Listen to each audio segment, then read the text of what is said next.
Welcome to now Glass 5 of WineDown. And we have our very first guest. Hello. Okay.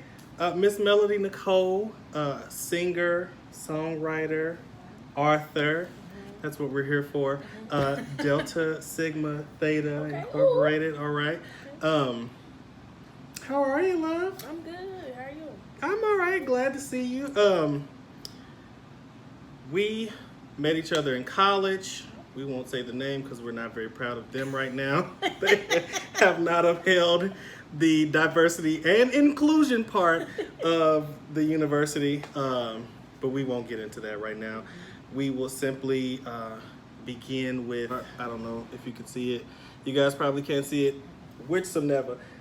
It's called Orlana. It's a rosé. It's fruity, refreshing. It's a light rosé wine. It is 10.5% alcohol. Now, Melodi Nicole will not be drinking with us today. However, okay, You will. I will. I will be drinking enough. I'm not gonna do the whole bottle. Okay. No You promises. We'll see what happens. We will see. It's nice. That's nice in the bottle. Is that enough? That's enough. Sure? I got it on my iPad, but whatever. No, that's all right. The glass is bigger than it looks. Got a little bit on my iPad. So we normally start the show off with raising our glass. I have raised my glass to George Floyd, Tabitha Brown, who I absolutely adore, who the world has seemed to fall in love with finally. Kev on stage. And so since you're here, we're going to raise our glass to you today. Okay. I don't think I'm as important as they call. You know, We but could you just are raise though. our glass to We- them. Let me pour my water.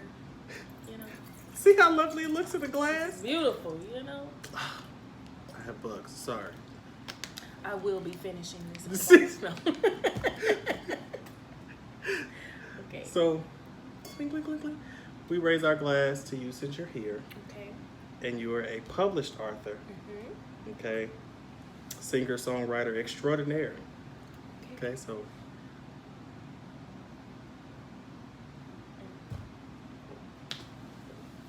I'm gonna sip lightly because I have to conduct an interview.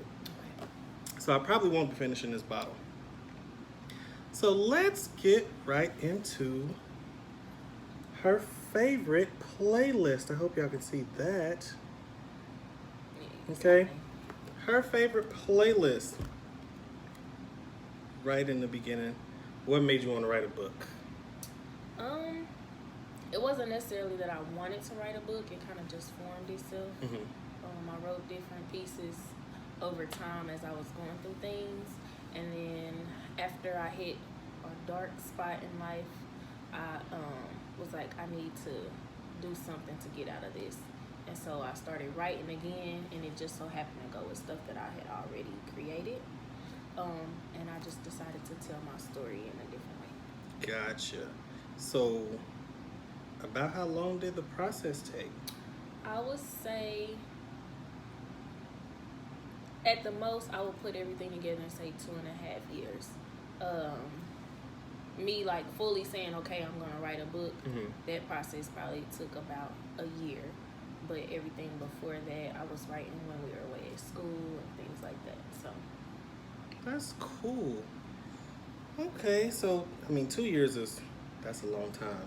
I'm sure the it anticipation was like, my God. is. It was hard. You know how you think it's hard to keep your friends' secrets and stuff, but it's harder to keep a secret. That's not even necessarily bad, but like keeping a secret that I was writing a book, and that just in case, you know, some stuff don't always fall through.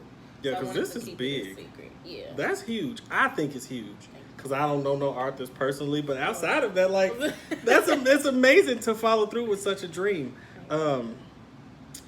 What made you create a different playlist for each of the characters? So the playlist concept period is just everybody has certain songs that they listen to all the time or that they can relate to. So when it came to the stories, I guess I wanted to reach every type of learner. So as some people, they really connect with music and the words that are in that, as well as some people connect with poems and things. So I put playlists because everybody has like a song that like makes them sad, or if you have like a breakup, it could be a song that you all really, really liked when y'all were together.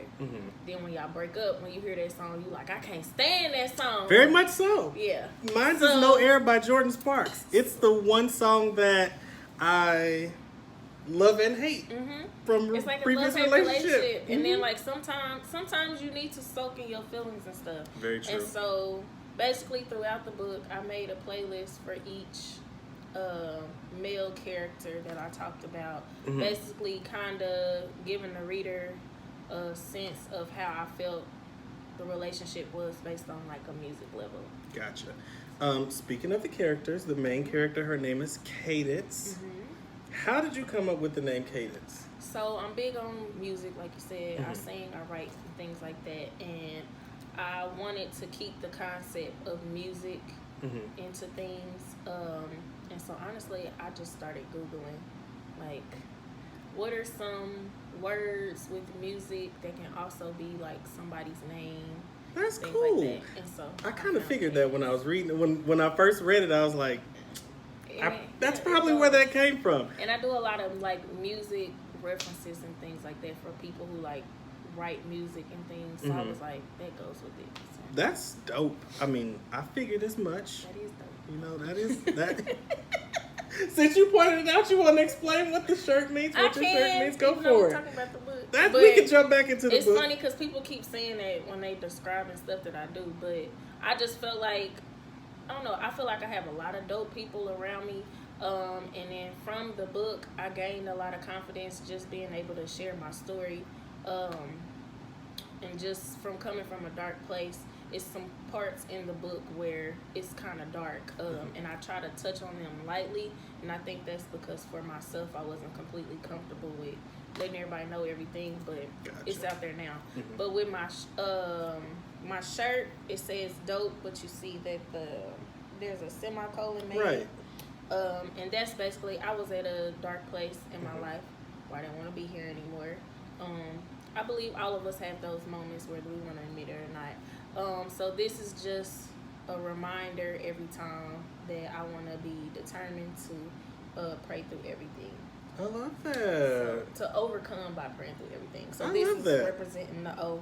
And then everybody knows the semicolon represents suicide prevention. So that's amazing because, you know, I've told y'all before that I am also one who made it over from a suicide attempt. I'm very open about my story. I think it's important for people to be open about stories like that because you have, and you have there's a lot of people in the world who are suffering from those thoughts and they feel like there's nobody who I can connect with. There's nobody who understands what I'm going through. And so it's really refreshing to have someone say, hey, I went through it. I made it out. Here's my story. Here's my triumph. I'm still here. And I'm able to help other people by telling my story. So that's what our shirt means for those of you all who was wondering. Okay. Are they available for purchase? Not right now. I'm getting some things set up. My mind goes all over the place when I have a million ideas.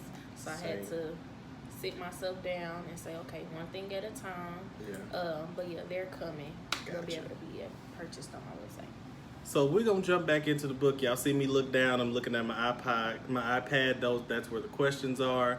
They not all up here. We wanted to do things the right way because I don't want to give out too many spoilers in the book because we want you to go buy the book because it is for sale. Yes. Okay, that is for sale. The shirt isn't, but the book is. Okay. So since y'all know my iPad is here, I'm just gonna go ahead and keep it where I can see it. So we were talking about the name. How did you come up with the title? Is that tied into just having a favorite playlist to go along with past, or? It was kind of embracing my life.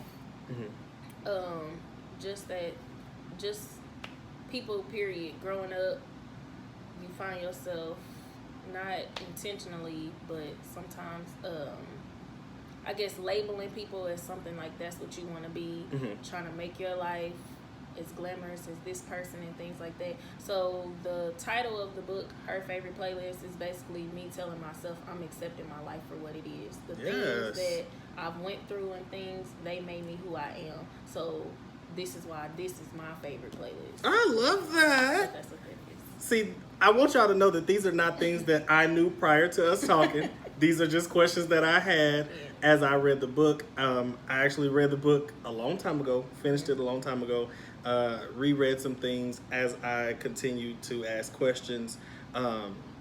So we talked about the name Cadence, and you got that to tie in the music theme. Why not just use your name since these are your stories? It's about me, but I'm not that person anymore.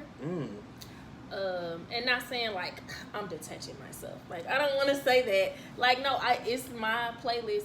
I love me, but also in the time that I wrote it, it was 3 years after everything had happened. Gotcha. So it was in the middle of my healing process. And originally I didn't know if I wanted to. I was still, like I said, it wasn't my dream to necessarily become an author. So I was still reading up on some things. I didn't know if I should. I didn't know if I wanted to make everything more like fairy tale-ish. So I was on the fence of making it nonfiction or fiction. But I thought that making a character's name would be more fitting. And then also because I felt like it would I don't want to necessarily say save, but in a sense it would save other people who are in the book as well. Gotcha. Because there are other characters. The book kind of takes on a life of relationships for Cadence. And how did you come about creating names for the other characters? Because I've attempted to do this whole book thing. It didn't work out because I couldn't come up with character names. I wasn't good at it. Well, some people, I was just like, what do they look like? Because you know how you can look at somebody and be like, you look like a Keisha. Like, your name is Keisha. Like, yeah, so very much so. So some of them, I was just like, yeah, if I didn't know his name, I would say he was such and such. But like some of them, some people know that they're in the book. And so those people who I felt comfortable with knowing they were in the book, I actually asked them. I said, and this was, they didn't get it, but I was like, so if somebody was writing a piece about you or something, like, what would you want your name to be? Because I can't just come right out and tell you that this is what it is. I was like, if somebody wanted to write something about you, but they didn't want to use your name, like, what would you want your name to be? Clever. I like it. Clever. They helped me out a little bit. Clever. Okay, so in the book, the way it flows to me is that in between situations and in between some of the relationships, there's poems. So why was it important for you to split the poems up between situations and some relationships? So poetry is what gets me through a lot. I know a lot of people know me for singing, but that was like a hidden thing for me, and I was very nervous. But the book was one way to put that out there. As far as like, yes, I sing, but I really love poetry. I love to speak through my words. And then y'all know I'm shy, so when you do a poem and you put it in a book. For anybody who knows her. Okay, I'm shy around people that I don't know that well, but you know, Gotcha. Everybody is like, I'm very observant, I'll say that. So I'm not my full self until. We're going to get into how observant she is in this book. Okay. Because one of the spoilers we have to give away will come up later, because I just got to know for me. But Okay. I think I forgot the question. We'll get there. Okay. So for some of the poems, were they written specifically for the book, or were they like, oh, let me go back because I have this poem written in my journal and it'll be perfect for this situation? Some of them were written specifically for the book. Like, it was crazy. I knew that it was meant to be because things were coming to me at all different times. Like, I could literally, like, be at somebody's house and something come to me like, oh, you need to put that in the book. So I like write a little bit, or I'd be like, all right, I'll be right back, y'all. Like, I gotta go write this real quick, like on my phone. And then when I got home, I put it in everything. But then a lot of it, like I said, I had been writing since we were back at school. So some of it, because that's when I was actually going through those things. But yeah, some of it was written while I was writing the book too. Gotcha. We talked about how long it took. It took about 2 years. So now we can get into a couple of those spoilers, okay? So, Young Love. He was the beginning of it all. So kind of give a brief overview, without giving too many spoilers, about you and Young Love's relationship. Because, y'all, there are notes in the book. There are screenshots, and granted, nothing says anybody's name specific. It ain't that good. I wish, because I wanted to know, but copyright and things like that, people can sue you for defamation of character. We don't want that. I cover myself though, because see what it is, it's not really a screenshot. Really? There's an app where you can make a text message, so y'all need to be careful because people could be sending y'all fake text messages, okay? But yeah, I just randomly was like, I gotta figure out how to do this, and I literally typed in like fake text message or something like that, and you're able to make it. So I just word for word just copied it and made it the right way. I'm like, ain't no screenshot. So kind of tell us about Young Love. How did it all come about? Honestly, I don't know. It just happened. People be like, what? When I explain, I met him when I was 5 years old. And we were together. Because who's really in a relationship at 5? I was in a full relationship, okay? I was in a full relationship. It was a short thing back then. I planned my whole wedding and everything. You know how you do. I don't. Well, I'm just saying, okay. At 5, I did not want to get married. Okay. So me, I'm very imaginative. I live like, sometimes I have to snap myself out of fantasy world. So I'm very imaginative and things like that. And sometimes I just go full force. Absolutely. But he was on the same page with me, so that's why it worked. But yeah, we met when we were 5. Like we really didn't talk to anybody else. We stopped talking around age 20, 21. We didn't talk that whole entire time. But that's it was when the like, complete disconnect happened. Yeah, that's when the complete disconnect happened. And but he taught me a lot of things. He was like real sweet to me. Like, I mean, you know, everybody have that first love. That's why I named him Young Love. Like, because it was very early on. Yes, it was very, very early on, and we just knew. You can't even call yourself a girlfriend at 5. You can. We was sharing our fruit snacks, our juice boxes, like. Once you hold hands, I guess you're together. Your snacks, we go together. Absolutely. We go together. Because back then snacks were important. I mean, they still are. Don't get me wrong. If snacks I'm sharing my food with you, I like you. Absolutely. That's a sign of love these days. So after Young Love, we kind of move into a little bit older and Christian. Now, are you guys still friends? Kind of tell us about that. I wouldn't say friends. Like, if I see him, I would be like, hey, how you doing? Like, I may even give him a hug. I don't never have bad blood with any ex. Gotcha. But honestly, I think that's because I don't, this may be a good or bad thing, but I don't necessarily automatically cut somebody off. Gotcha. Now, you mentioned that Young Love kind of taught you some things. What did the relationship with you and Christian, what did that teach you? Don't trust nobody. That's what the Young Love, he basically showed me all of the stuff that you should want in a relationship. He showed me how to be treated and things, but it was too much for me. Like you said, we were young. I'm like, when we started getting our like middle school years, I'm like, I think we should try to talk. I guess we can go to call it quits here. You know. I mean, we've been together since we were 5. It's been a good run. I don't. No need to keep this thing going. We done had some of everything. So how did you and Christian meet? We met at school. He was the new kid. Oh. So you know how, get a new guy. Everybody else, they grew up with each other, came with each other from middle school and stuff like that. But with him, he was new. He came, and I don't know what I seen in him. I mean, But it was relationship. stuff that's important to you changes over time. Absolutely. But then he was the stuff to me, I guess.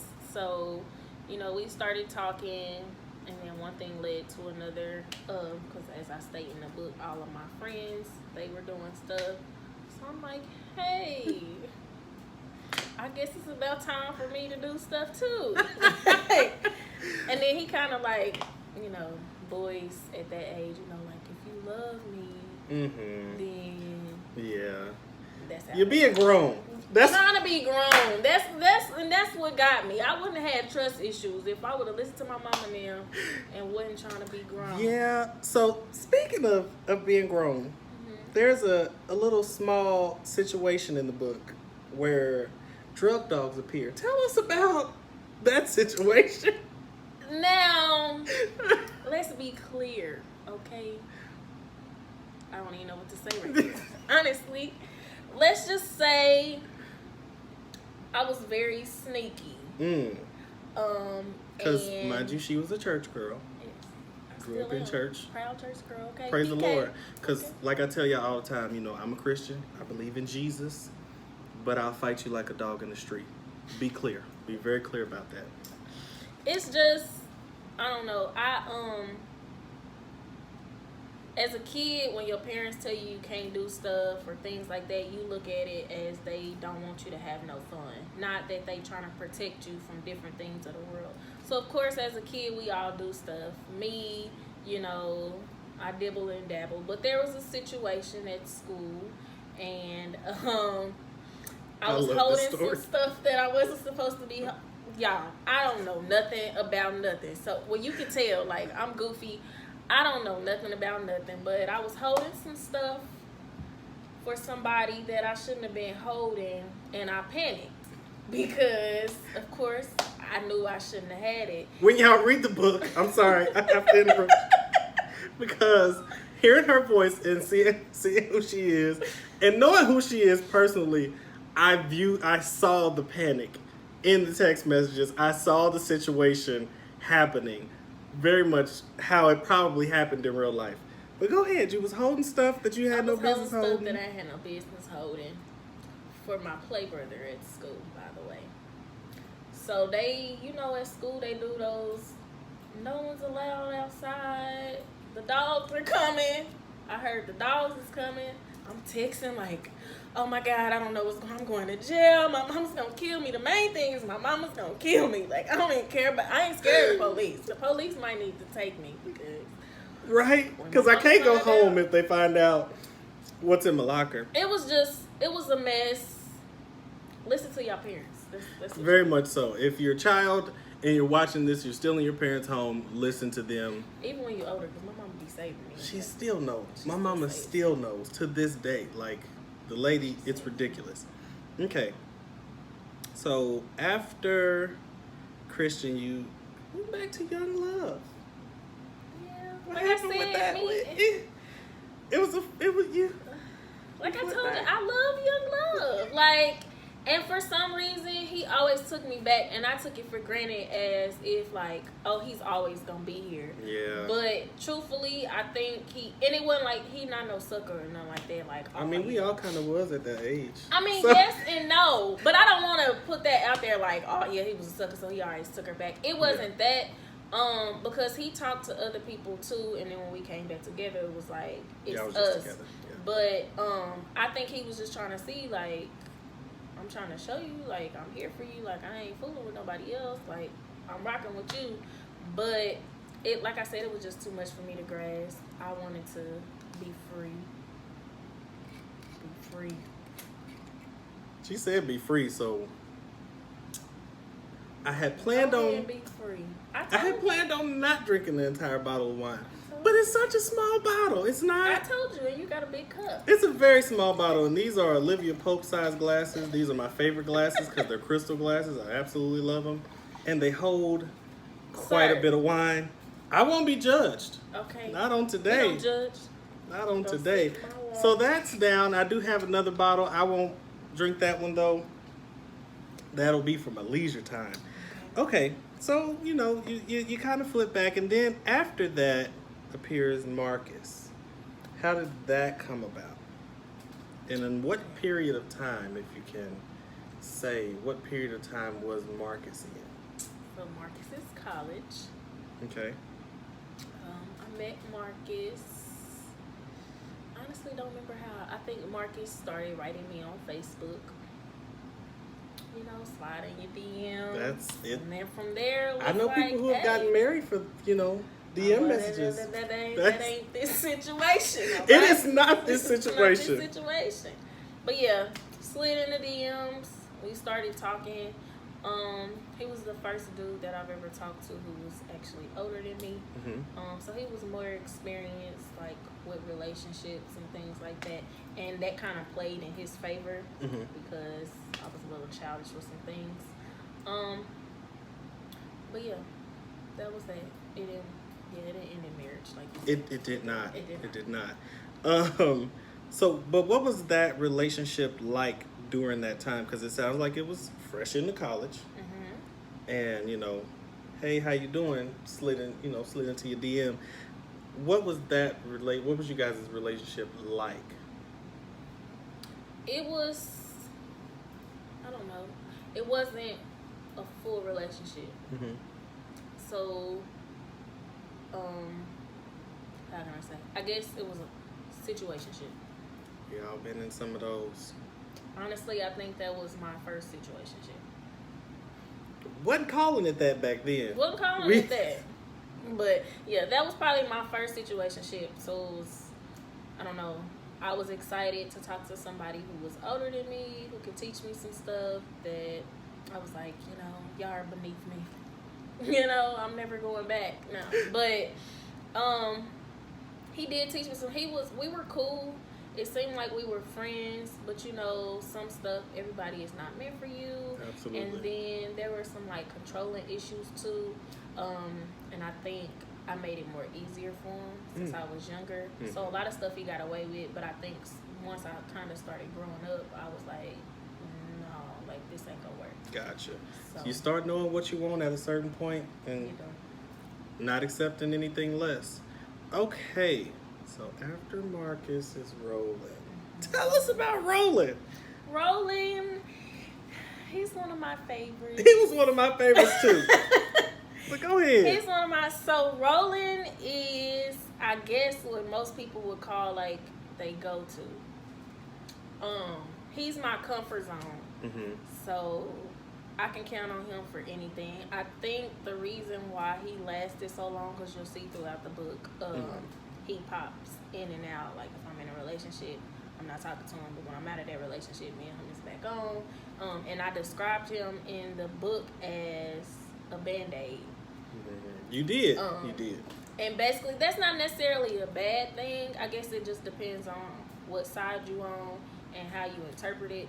But I came to the realization that that's kind of how I used him. Not intentionally. That's just kind of how the relationship flowed. Yeah, he's always been there. He came in, kind of swept me off my feet, from Marcus. Roland was a good guy. Roland was a good guy. He came and swept me up off my feet from Marcus, little charmer. But now yeah. It's important to note that she didn't really like Roland at first. I didn't because remember I told y'all when I was talking to Marcus, I was like, everybody else is beneath me, and he's younger than me, so I was like, that he was. I'm not even talking to the people who are my age, sir. Like, no. I'm not. Let bougie. alone somebody that's younger than me. I'm not bougie like that, y'all. I'm kidding. But no, I really Don't let her was. fool you. She is bougie. I'm Maybe not in that manner. Am I bougie? You sure? We're gonna have to cut the camera. Y'all don't see this cup that's sitting on the table. Okay, that's crystallized, if you will. I did It's that nice and myself. glitter. You see, she's multifaceted. She's multifaceted. Okay, so Yeah. what made you double back after dealing with Marco to Roland? Because you double back twice. He's my. I've doubled back a few times. He my go-to. That's what he's like, and I'm not saying that in no kind of like sexual way or anything like that. He's always been there. I'm actually still friends with Roland. Good. Hey, Roland, I don't know you, but what's up, cuz? He's just always there. I had another close friend tell me that I need to reevaluate our friendship and things. Because they was like, you don't think it's odd that you're friends with somebody for so long, you know, and then nothing is like, It doesn't go anywhere. yeah. And I was like, I mean, I guess I didn't think of that, but he's my comfort place. Like, if I want to go on a date, I'm like, hey. He like, all right, come on, let's go. I'm like, oh, I just want to chill at the house. He like, all right, I got you. Like, it's like, he like my fake boyfriend with basically all the benefits without us being in a relationship. Gotcha. Before, that was like totally fine, but I think as I'm getting older, I'm like, okay, I see what that friend was talking about as far as like, you need to evaluate, like, you're going to continue to stay in this realm space with him. never going up or down, just because y'all both comfortable. But yeah, Roland, he's a good guy. Now, Marco, which is another relationship, was not my favorite. He wasn't anyone's favorite. He was not my favorite by any means. How did you guys meet? How did you meet Marco? How did he come about? We met through a mutual person. Mm-hmm. I'm having to say things like that. So learning that myself. Mutual person. I am in the process of learning that everybody is not your friend. Mm-hmm. Okay, even though I am at a big age now where I should know things like that, but simply It's giving hard, people it is, but giving people certain titles, just in general, I've learned takes up space in your heart and takes up space in your mental capacity, and it shouldn't. It does. So you guys met through a mutual person. Mutual person at the time.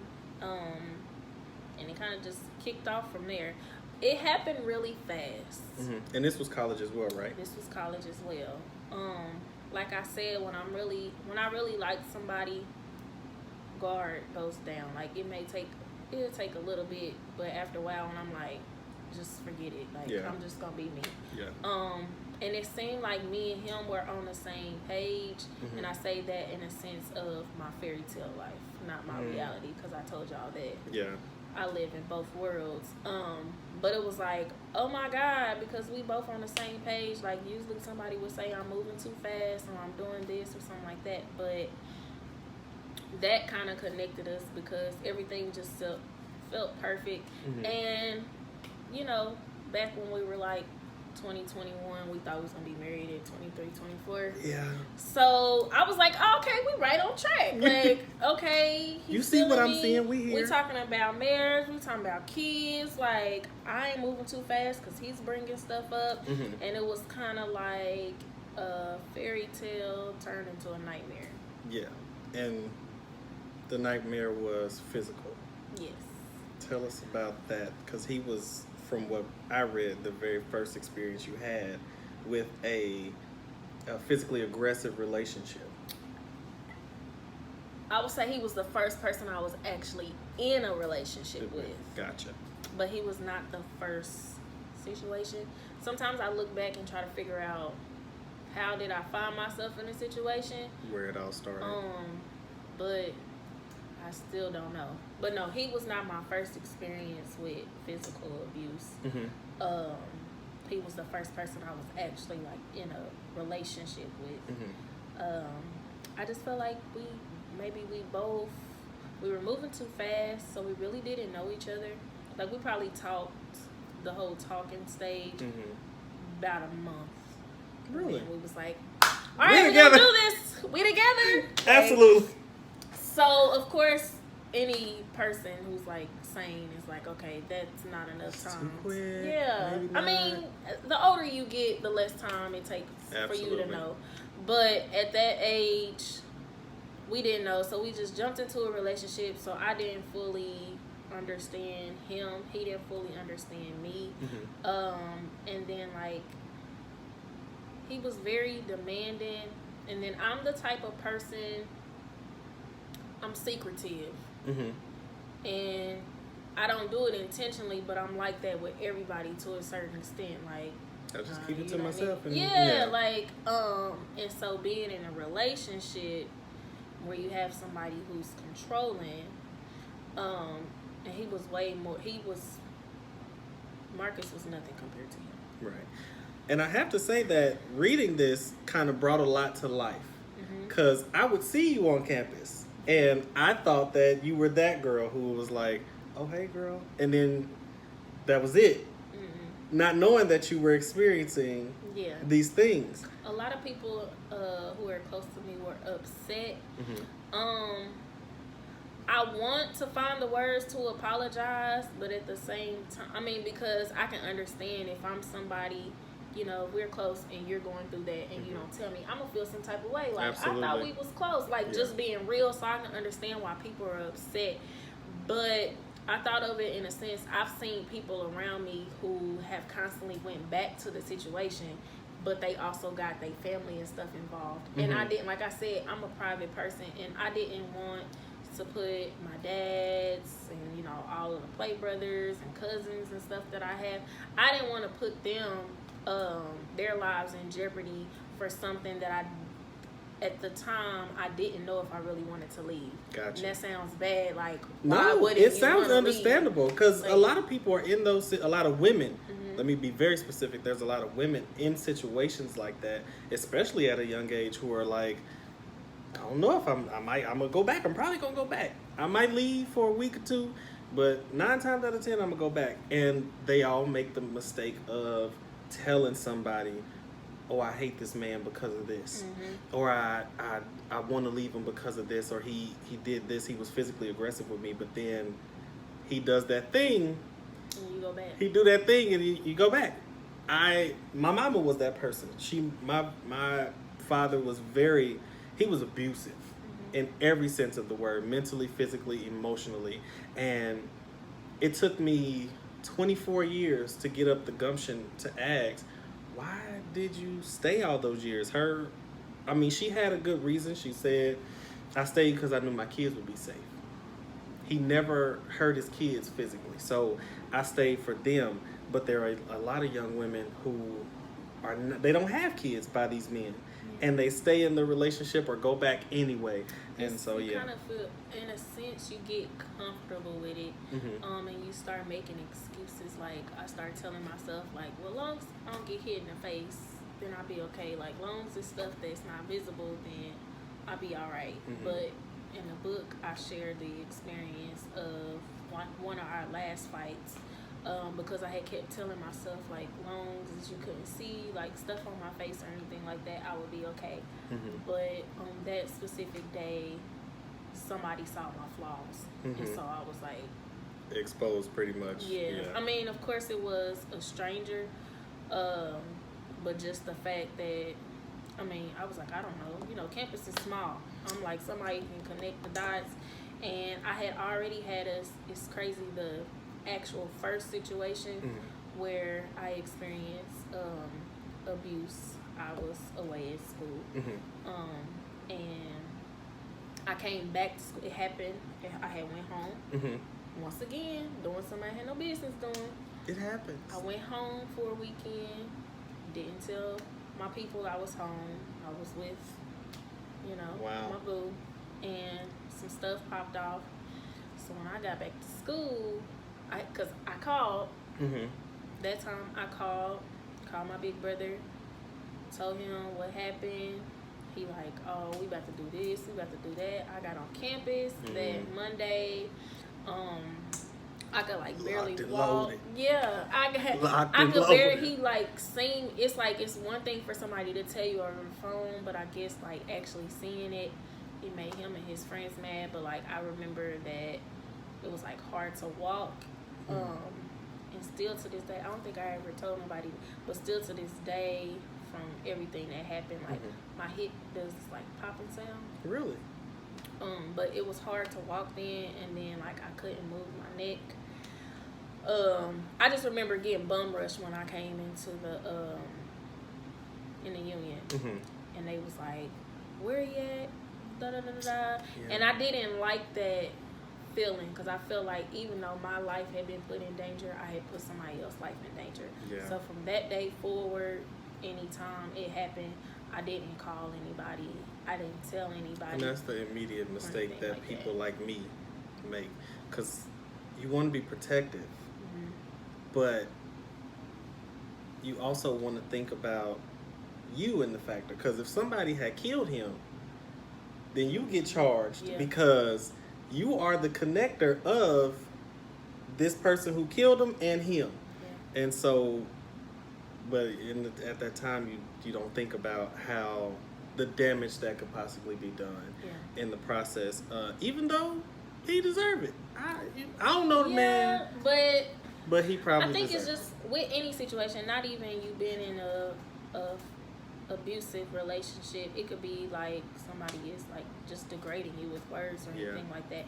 But any situation that's not good for you, you can tell a person all day long that they need to get out. But until that person is ready to actually leave, you can talk to them till you blue in the face. And that's kind of what it was. But in that moment, when somebody actually saw my flaws, and I was like, ain't no telling how many other people I had walked past. And who seen it and didn't say anything. And I was like, oh my God, like I'm bleeding on campus. They gonna be like, what is going on? And so from there, I was like, this gotta stop. Yeah. So what was the growth process after that? I wouldn't say I necessarily grew. I developed some bad habits. So from there, I became physical. We see that in the book. It's in the book. It's not funny. It's not funny. It's funny because I know you. It's not funny because it was a knee-jerk reaction to being physically abused for all that time. I'm not sure. I don't know how long it went on, but the period of time, however long it was, I have to immediately protect myself if somebody's yelling at me, if somebody stands over me. I totally understand that part. Yeah, it's an automatic, because if one of my daddies even like raise their voice at me, I'm about to cry. Yeah. So it's a thing. I feel like you about to come for me, so I'm gonna come for you first. So I developed being physical myself. Where I put my hands on them before they did me. I don't care if they was just brushing their arm. I'm like, oh, I thought you was trying to do like you swinging on me. Like I just it developed a bad habit. So I can't answer that question and say that I grew. I developed bad habits, and I started to think that fighting was okay. Fighting was normal. You know, you fighting your significant other. That's normal. That's how a relationship's supposed to go. Even though I wasn't taught that, but after you in something for so long and you keep finding yourself in those same situations, you like, oh, this is normal. Yeah, this is normal. And I'm like I said, long as I defend myself and I ain't got no scratches, after that day, I'm like, don't nobody see my flaws, I'll be all right. And, you know, it was, if I had to say that I grew, I would say it was somewhat growth as far as fighting for myself, because I felt like before I didn't fight for myself. I'm not talking about physically, just like period, like speaking up for myself. After that situation, I think I developed a voice like, no, you won't do this, you're not gonna do that. But like I said, it was also a bad trait, because now you popping off at everybody. Yeah. Like, everybody is not coming for you. Because I met you in that stage. Okay. That's the stage I met you in. Okay. And that's when I wrote you off as that girl. Okay. And I contributed it to your letters. Because at the PWI that we went to, there's only 3. Is it 3? 3 of Divine 9 are there. And some of the individuals who carry those letters do not carry them in the greatest way. And unfortunately, that kind of overshadows some of the people who do carry them in good ways, such as yourself. So I met you in that phase of life. And then I got to know this beautiful soul you see sitting here. That's why I kind of, when the concept came to write the book, that's why I kind of wanted to write it too. It's been several times where I've met people and they say, you know what, you are really cool. Like when I first met you, I was like, she's stuck up, she's this. But that's with anybody looking on the outside looking in. You don't know what that person has been through. So yeah, that person could have a bad attitude, or they could have this, that, and the other. But there's a story behind the reason why everybody acts the way they do, whether they know it or not. At that time, I didn't know. Now, being able to reflect back, that's when I know that my bad habits of being physical with people and, you know, being angry. And I think I was angry with myself for not taking up for myself and going through the things that I had went through, plus being silent. So I'm giving them more power and allowing them to get away with things because I'm not saying anything. And so I was just lashing out at people because I was angry. Yeah. I definitely wrote you off as short-tempered. I definitely did, until we had quite a few cackles in the union, and then I realized, my God, she's pleasant. And that grew a friendship. So I want to apologize to anybody who met me in that era. No, for real, because a lot of people, they go on through life like whatever they did don't matter. So if I have ever met you if I met you in that time frame when, you know, I wasn't loving myself, so I couldn't love nobody else, and I just wanted to pop off, I do apologize, because I am a sweetheart. I'm goofy. She is. I don't want to do all of that other we stuff. had an experience where we shared the same class, and we was up for almost 24 hours studying for biological psychology, and that was a time. But we passed. We did. We passed. We did. That's the important part. We didn't have to take the class over. So moving right along into one of the most talked about relationship in the book, which is Antoine. Antoine. If you know, how can I put this? If you come from an HBCU or have went to a HBCU, or you know anything about Divine Nine, then you can kind of tell. And I won't say the name. You can tell. Now, give it too much. Just pay attention. I'll put it like that. Pay attention to the things, okay? So Antoine, Mr. Antoine, come about. It was just a fairy tale, you know. No, it did seem like it kind of happened in a little fairy tale way. We met at a party. I was not feeling Antoine because he was younger than me. But he got you anyway. He ended up getting me anyway. It's actually a joke to this day. Like, it's crazy. You was not fooling with him. And now that was your love. Yeah. But yeah, we met at a party. I kind of played him off because I'm like, you're young and you're in a frat, so I'm good on you. But Antoine is a charmer. So he kind of charmed his way in. Gotcha. And I think that I wanted to give that feel, so I start his chapter with a poem. And the way that I put it, it was basically to give people that vibe, like he's a charmer. Everybody know that guy who, you know, he may not be the cutest or anything like that, but he can charm his way into it. He got a cold mouthpiece. He can talk his way into anything. E40 say the best. I don't need no money. I got mouthpiece, okay? I don't need cash. So you guys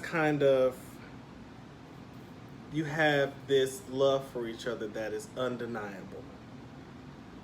In the book, it started off rough, but it became very much undeniable that you guys were like moths to a flame every time you guys came in contact with each other. And so why did you guys never give each other the title? Why was it never an actual official relationship? Honestly, there were times where I wanted one, but at the same time I didn't.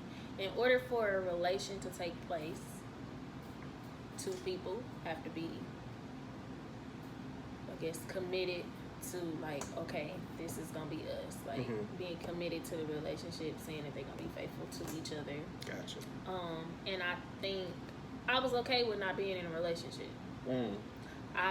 Sometimes I wanted to be in a relationship, but then other times I didn't. And it wasn't that I wanted to talk to everybody. I used to, because of the demanding people that I talked to in the past, I started looking at a relationship as a control thing, or I look at it as not being free anymore. Gotcha. Take the shackles off my feet so I can dance. Okay. Okay? So that's one of the things. I mean, I can't speak for Antoine, but on my end, that was one of the things. I know a lot of times we would always have the conversation. I mean, which most people would be like, well, you should have left. But we had the conversation that it was a lot of people around us, like our friends and stuff, that were in relationships and they weren't doing what they were supposed to do. And so we were saying, like, ain't no point in getting a relationship if we don't cheat. Yeah. Like, when we it just made it a little bit easier to keep it a situation. Yeah, it was like, I mean, in a sense, somebody might be like, girl, he got you. That was him charming to make sure that y'all still went in a relationship, which it very well could be, because like I said, there were times where I was thinking, like, we should be more. No, definitely. Myself. So the May 16th was a pivotal moment for you guys' relationship.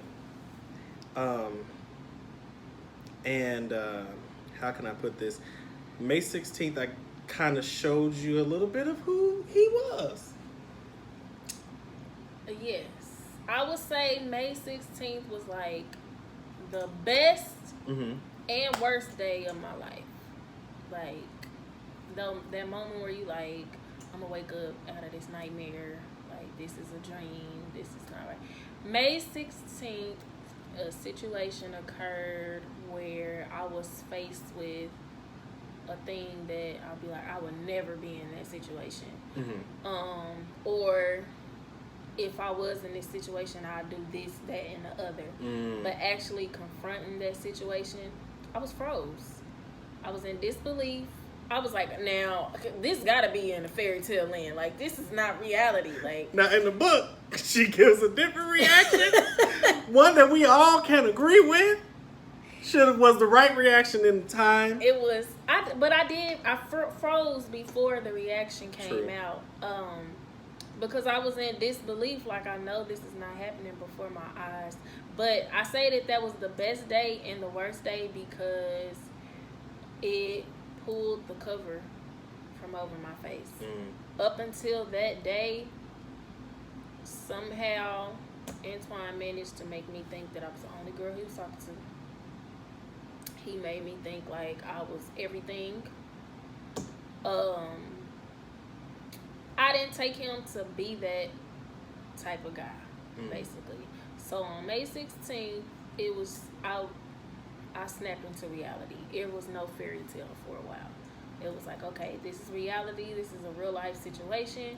What are you gonna do? Like, what is your next steps? I was hurt.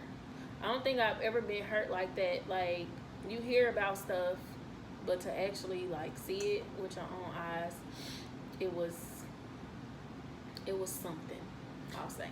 It was something when I read it. It was something when I read it. May 16th became close to you. Did everything that May 16th could to get close to you until that situation finally revealed itself. How did you handle it with Antoine? Now, this is sometime later. How did you handle it with him? And you kind of talk about it in the book, but what was it like in real time to handle it with him and say, hey, I know what May 16th was all about. I know you allowed me to be around May 16th, and now here we are, and I have to deal with you. His exact words. So, Antoine was a charmer, but he's always also a butthole. So his exact words to me was, "I can't control who you cool with." Wow. Those are his exact words. Wow. And you're in a, how can I put it, situation where your apartment ain't ready yet. So what am I to do? Because technically I'm homeless in this small town, and I have my things all packed up. We'll just say this. Antoine put me in a very difficult situation because when I found out, you know how you have that gut feeling, but somebody is basically talking you down off the ledge, like, no, that's not right. They making you think that you crazy and stuff. And so basically, I knew from the beginning.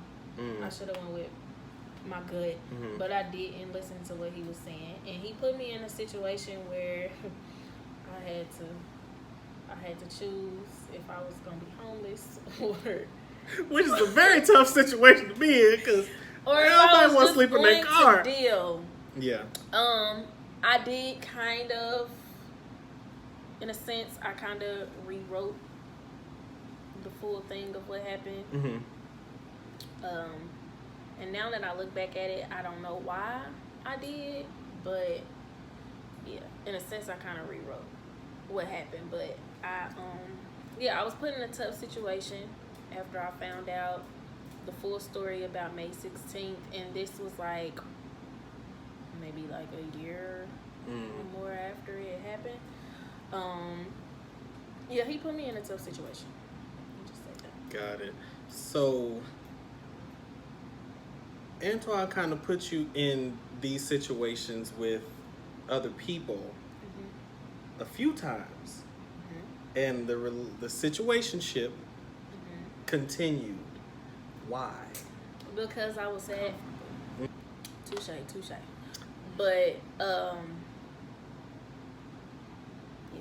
know what else to say. Yeah, no, Antoine was he was something, okay? I was rooting for my boy at first. And May 16th happened. I actually was kind of sad when it ended for good. And I realized that it was going to end for good. Which, when you read the book, you'll see how that plays out. I won't say how that plays out. However, I was rooting for you guys because there was such a connection with you. Even, when you show up and you see that you show up to a party and this fool with somebody else off in the corner doing what niggas do. I think it was, I think where I fall short a lot, and I'm not trying to say like he's perfect, it's all me. But in certain situations, we do have to take credit for the stuff that we do, for the stuff that we allow.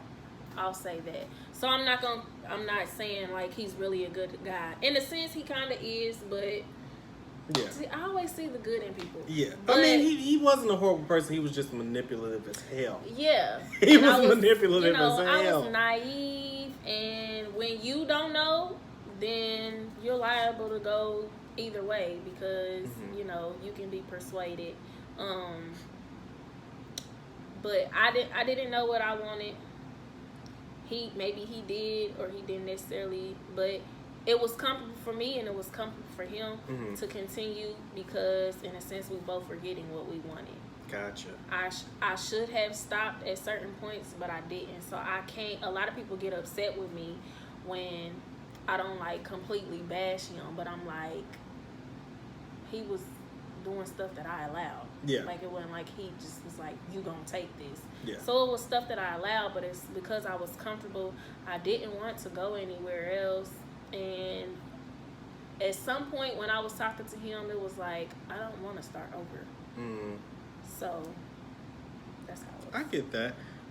So after that situation and the way that it ended, did it make you cautious of future relationships and future situations, in the sense of, I'll end it before anything goes wrong? I have not been in a relationship. I have not had a situationship.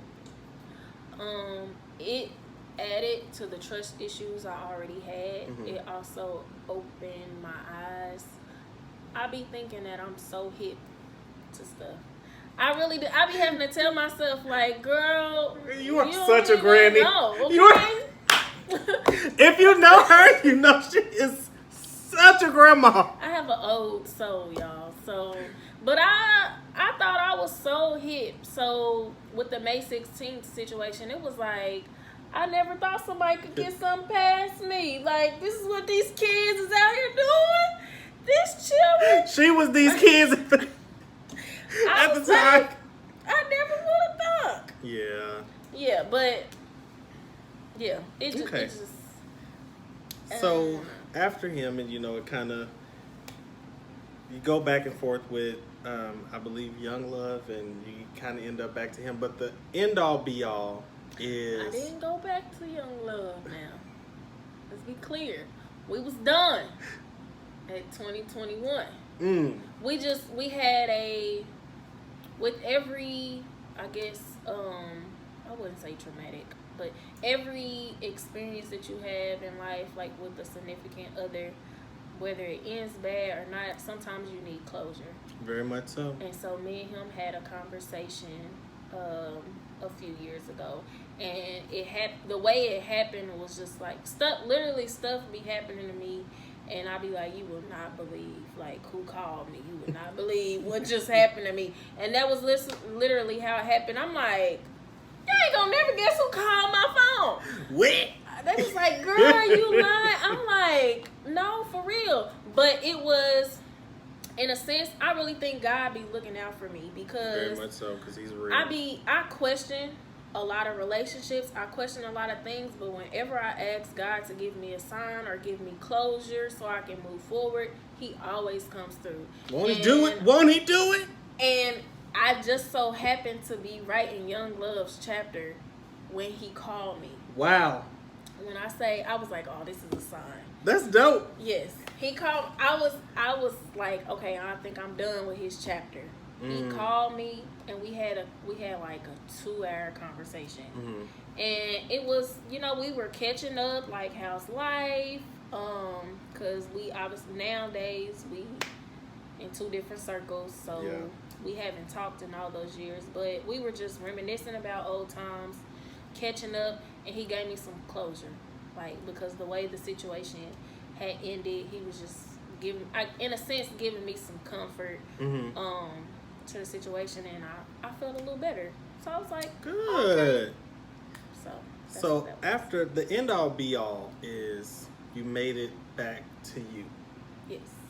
Which is the most important thing to take, if you ask me, out of the book, because oftentimes, especially people around our age, continue to be wrapped up in other people and their situations, and men find themselves wrapped up in women in the absolute wrong way, and they never search for who they are as a person. And some women find themselves wrapped up in men, and they kind of never search for who they are as a person. So my question is, what was the journey like back to self-love? What was that about?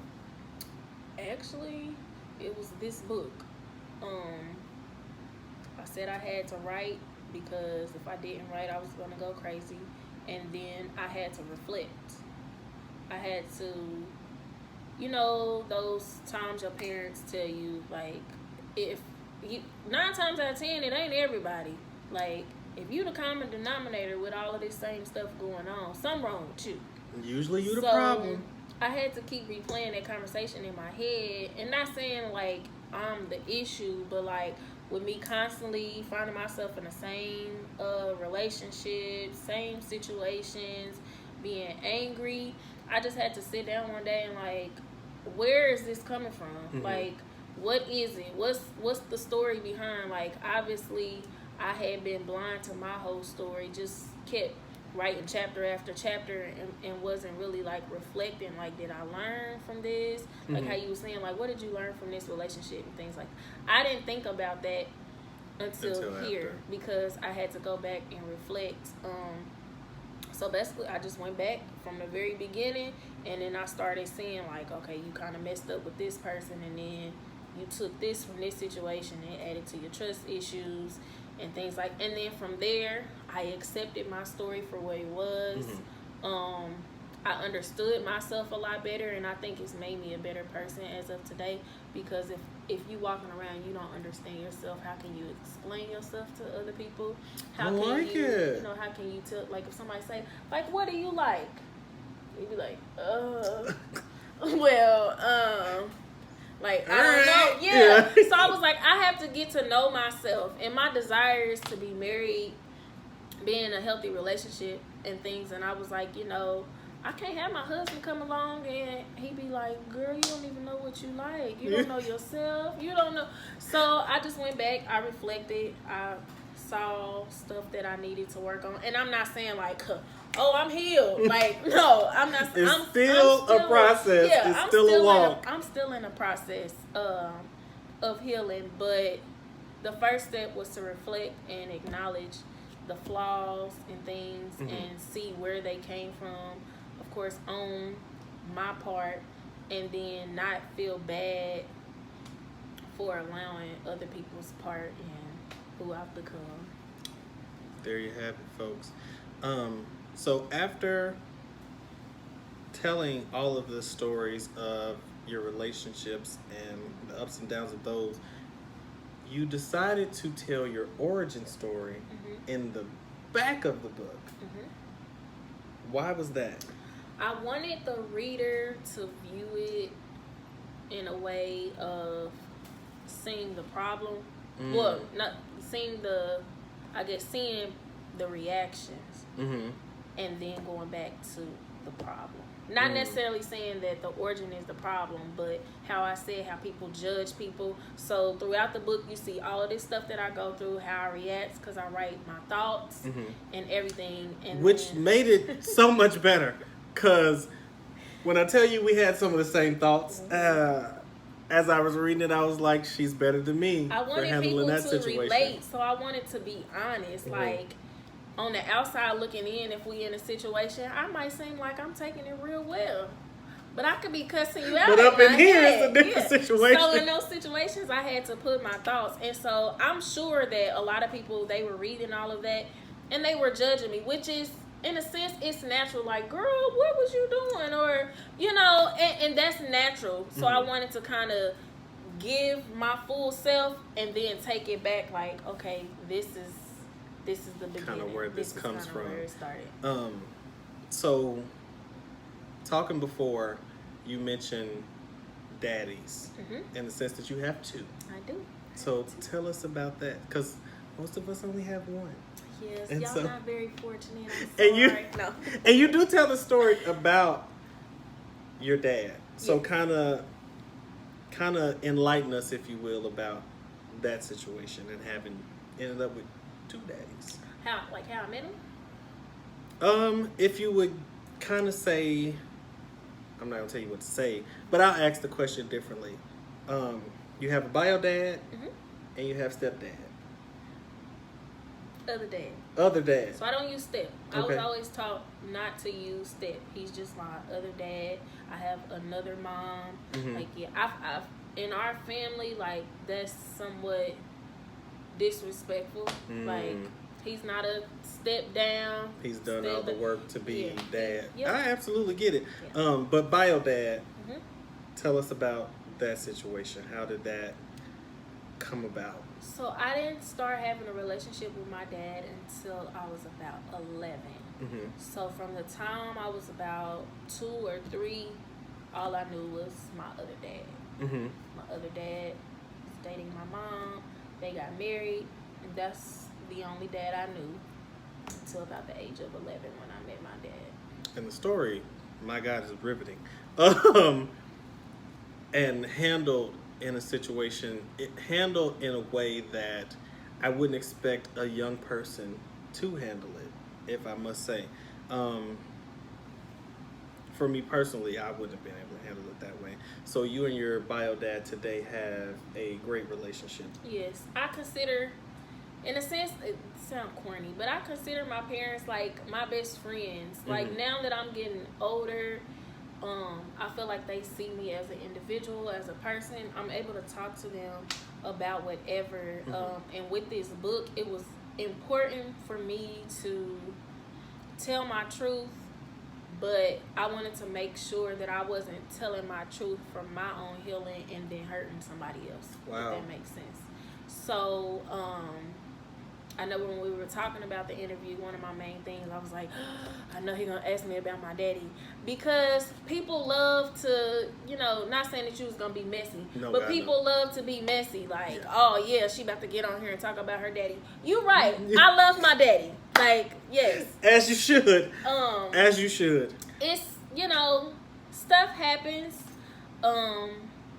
Different people play different roles, and because of that, I didn't build a relationship with my dad until 11. With that, I had a lot of anger and stuff build up. So it was a lot of miscommunication. A lot of things were misinterpreted. Communication is a big thing, and so when you don't have good communication, you in a sense, like the devil kind of start playing tricks on. He start playing with things plant like things in your mind. He don't care them about idea, you. Them seeds. And then he said he was gonna be here, but he couldn't be here. But it could be like he had an emergency or something. But just because he hasn't been there, But so to make sure that I didn't hurt anybody else in the process of my own healing, I had a conversation with my dad. Me and him sat down before I finished. He was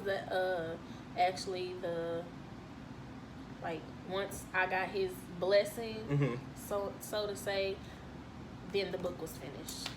The book was still undone because I was like, okay, do I take things out? What do I say? But I just literally sat down, had a conversation with my dad, and we have a really good relationship now.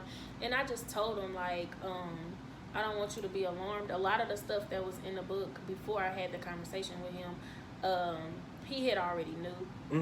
But I just wanted to reiterate, he was there too, so. Yeah, I was like, well, this happened, and I talk about how I felt here, there, and there. And I asked him, I said, because everything, we're good now. This is us talking about, because I said everything is based on 3 years prior. So I was asking him, how do you feel about this? And he was saying, this is your book. That's how you felt. I can't control how you felt. If that's how you feel, then go ahead, put in it. That is amazing. Put the book in there. He was like, we're good. I know that we're good. But I still feel bad sometimes, even though he gave me his blessing. But I feel like, in a sense, I went in on my dad.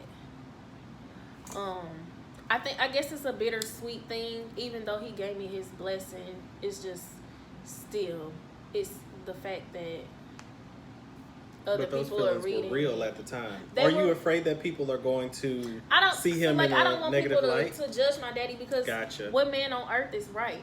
What man don't have Let flaws? he who is without sin cast the first stone. And it's just one of those things. I don't care.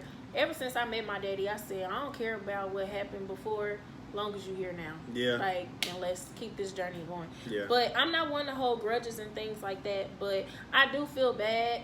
And so one thing that I can say, if I had to give advice to somebody who was writing a book about themselves, just make sure that you're doing it for you. And not, like I said, not to hurt somebody else, not to get revenge on somebody else, because that's not the type of person I am. So I think that's why I was like, I don't want people to see me in that light. But that was just how I was feeling. Okay. But I love my daddy to death. I go to war for my parents. Don't play with me. They were both at the premiere. It was a great time. I love my dad. That's probably the only regret that I have. But it's, like I said, I'm accepting my life for what it is. And since I'm saying that this is my favorite playlist, I have to accept that, even though it's a little ugly. Yeah. That's all I have. Tell the people where they can find you on the socials, what's coming up next, what you have in store, where they can buy the book. Okay. Well, my Facebook is Melodi Nicole. I also have a Facebook page for my brand called Melodi Nicole Brand. I have my own website, melodinicole.com. That is where you can go and purchase the book. And then once my shirts and things are available, you'll be able to purchase shirts on there as well. As far as upcoming things for Melodi Nicole, I am in the works of trying to write more books. I have some, I love kids, so I have some children's books. I was looking for more coming stories. forth. And then I do have some more adult books that will be coming as well. And then what else? Oh, a lot of people have been asking me about music, so I am working on an EP. I'm working on an EP as well. So I was on Snapchat and I saw it. I don't believe it alone. that's about it. Well, thank you for coming and having a glass with us, even though it was a glass of water. That's, that's all right. We'll Gotta let stay you have hydrated. it. Won't he? Right. And until next time, you guys, thank you for having a glass with us. Feel free to follow, like, subscribe, share. I'm a little tipsy. And comment. And we will see you guys next time. Bye.